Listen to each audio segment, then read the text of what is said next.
different environments in your programs? Are the spaces well defined?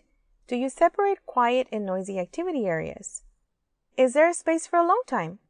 Do the youth trust and respond to all staff? Creating the right environment goes a long way to supporting all youth. Though it may seem simple, how you set up your space can make a difference in supporting youth with disabilities. Let's look at ways you can use your space wisely to support the physical, sensory, and the social-emotional environments of your programs. Let's start with the physical environment. The physical environment includes the spatial arrangement of the space itself. You always want to make sure that youth can easily navigate the space and get to the materials they need. Another part of the physical environment is ensuring there are a variety of materials that speak to the diverse strengths of the youth in your program. When youth have access to the activities they enjoy, they're more likely to be engaged. When they're engaged, they're less likely to use concerning behavior. Strength-based activities will also help youth with disabilities connect to the program and can even give you the opportunity to facilitate social interactions among youth with similar interests. Do a quick inventory of your materials and planned activities. Which ones do the youth gravitate towards? Are there games that the youth are bored with? If so, consider rotating them out for something new.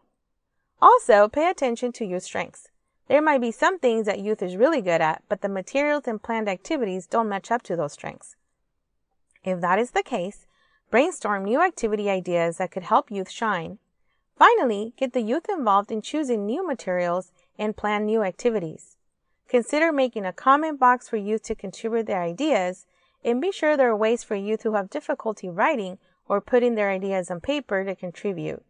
They could draw their idea, tell it to you so you can write it down, or they can tell a peer who can write it down for them.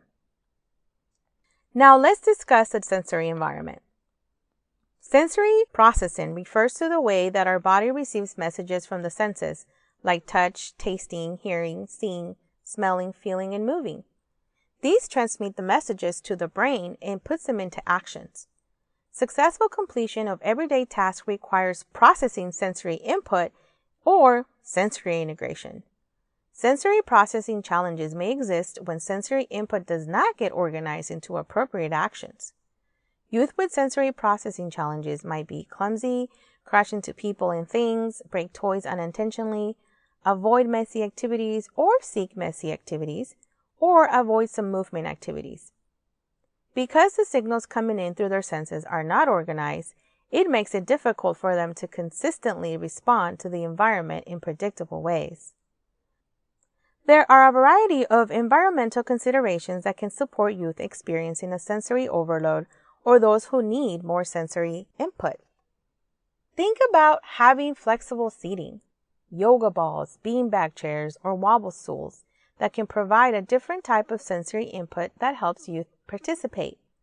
In a homework room, for example, consider making space for youth who prefer to sit on the floor or lie on their stomachs to complete their work. It's always a good idea to have several pairs of noise reduction headphones in any space. Youth who get overwhelmed by the noise, or even those who need a break from the sounds in the program, will appreciate putting on the headphones for a short time. Finally, let's talk about the social-emotional environment. Helping youth feel emotionally safe in the environment is just as important as physical safety.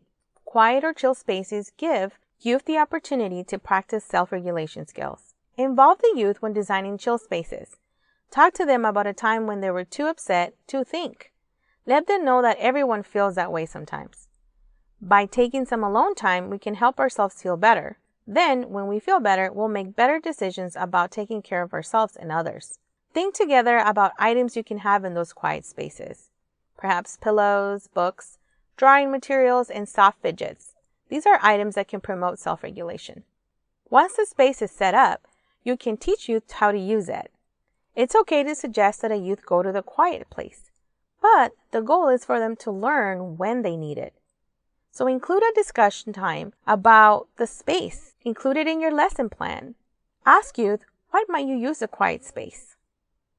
A new kindergarten might say, well, you might feel sad because you miss your mom. A typical 7-year-old's response might be, you might feel mad because someone doesn't play fair. Next, you can talk about how to go to the quiet space, how to be in it, and how to come back, all without disturbing others. You can name specific actions, such as walking calmly, keeping your hands to yourselves, and using quiet voices, or self-humming while you're there. Talking isn't enough. Children also need to see what these expected behaviors look like and experience what they feel like. So, you will need to model or demonstrate, and then let them demonstrate. Allow plenty of time so that everyone who wants to practice can do so. We've discussed 3 aspects to your environment: physical, sensory, and social-emotional. When you consider these 3 aspects, you can use your space wisely to support all youth.